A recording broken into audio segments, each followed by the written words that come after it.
the present value of 10,000 due in 2 years at 5% per annum.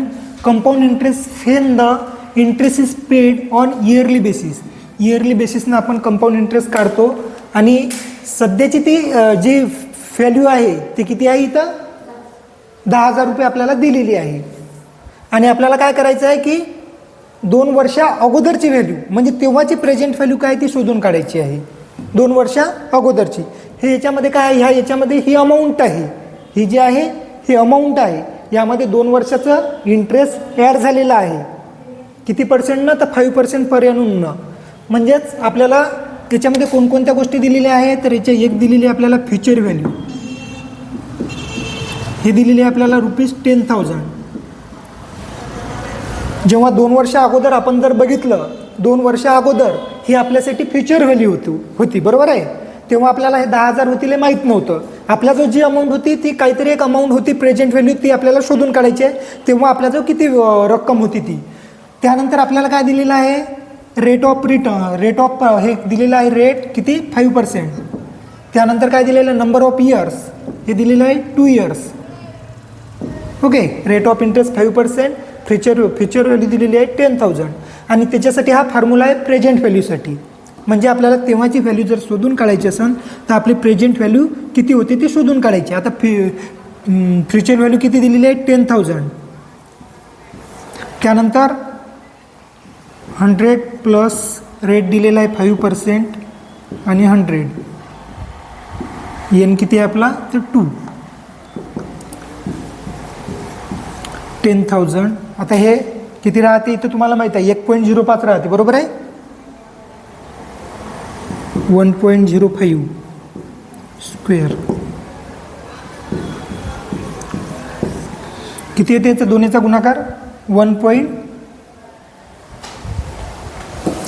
याचा गुणाकार किती येते सांगा, 1.0 इंटू 1.0 1.025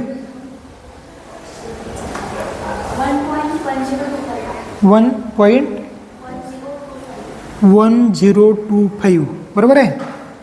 ओके, आता यांचा भागाकार करा, किती येते सांगा. 10,000 भागीला 1.1025.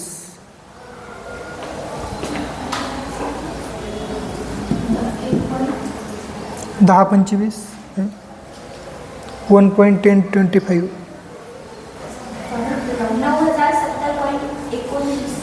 9,070.29 हे झालं आपलं ॲन्सर.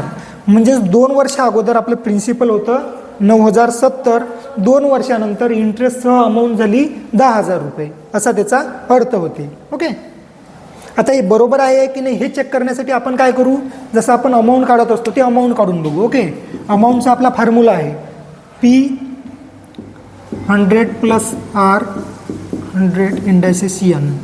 प्रिन्सिपल तेव्हाचं होतं आपलं 9,070 बरोबर आहे. 100 प्लस R होता, रेट ऑफ इंटरेस्ट 5%च राहील आणि नंबर ऑफ इयर्स 2च राहील.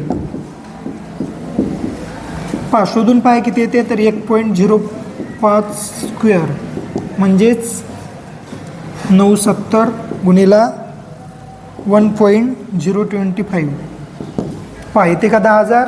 9,999 म्हणजेच 10,000 रुपयाचं हे आहे.